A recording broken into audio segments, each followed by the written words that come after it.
Hey, I'm a little late, but here is week 5 in our mystery quilt. So we're going to do V blocks.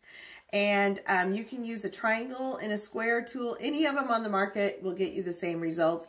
I'm going to demonstrate the Studio 180 design one because that's what I use. Creative Grids has one, Eleanor Burns has them, Blacklock has them. Several other companies have a triangle and a square tool. Any of them is fine. And if you don't have one and you don't want to purchase the Studio 180 tool that I'm going to demonstrate, in your instructions you have got a paper piecing template that you can use. All right, let's get started. So I've cut my strips per the Studio 180 design instruction for 5 inches. So this gray is going to be my center, so I'm going to make my center squares, or center triangles. So I cut that first on the fold because if I do it on the fold, I get 2 right off the bat. See, just like that. Okay. And then I can just double check them and make sure they're right. And they pretty much are. They're a little off because they're folded. Okay, there we go. All right. And what I'm looking at is I'm looking at this line right here. And I'm making sure it goes all the way up to the 5-inch finished, and it does. Because right here, or 4-inch finish, sorry, 4-inch finish. Right here is my 4-inch finish line. There's my triangle, so we're good. All right. Now I've got my start line here, so then now all I have to do is flip my fabric. You never flip your ruler, you always flip your fabric. So again, I've got my center triangle line right here. I'm across the bottom where it says I'm supposed to be, right here for 4-inch finished, and I'm going to now cut. All right, and then I would just keep going until I run out. All right, so there's my stack.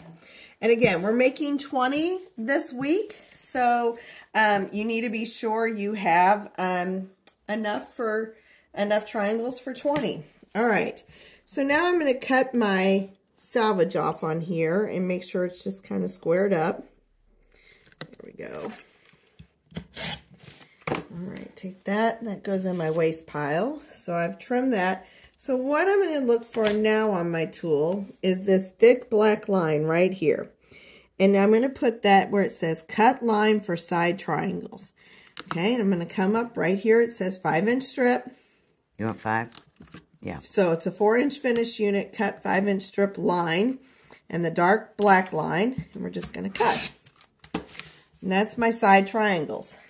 Now let's show you the second cut because everybody always asks, well, what about the second cut? What about the second? So now we're going to rotate our ruler all the way around. And you see this long line right here? That's our next side triangle. We don't really have to measure. We just have to make sure the angle's on that side. All right, let's take these to the sewing machine. We've got them cut. Now we're going to sew. All right. Now, always with this unit, I always tell people, be sure you lay this out. This is not for the angly challenged, all right? So lay these suckers out, and that's what I'm doing here. Okay, move some stuff. Oh. Okay. I had a leak. Okay, so here we go. We're going to take this, line it up along the side. And I always start with the right side first. Okay. And then we're going to use a good 1/4 of an inch. And we're just going to stitch down.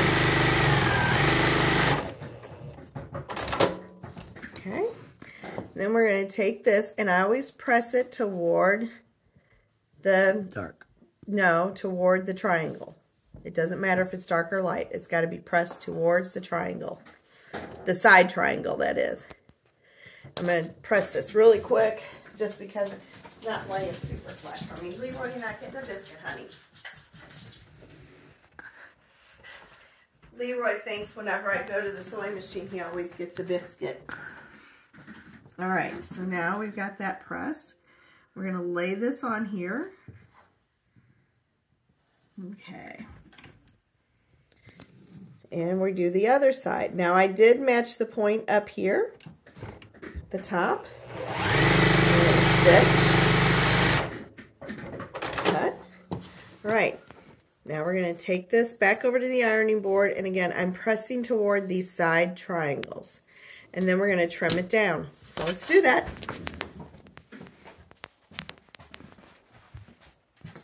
Now once I've pressed this side triangle down, and I've done both of them, it's a perfect time to give them a little shot of flatter, because we like our pieces to be flatter.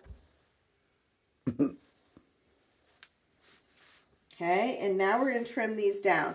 The beauty with the Studio 180 tools is we're always making them bigger and trimming them to a smaller size. All right, so here we are. Always, always, always beak to the belly. Beak belly. Beak to the belly. Now what we're going to do is we're going to line this up. And right here, there's a 4. And you'll see these seam lines intersect together, and they're right on the seam. And that's exactly what you want. You want them to be right on the seam, and you want them to intersect and have a 4.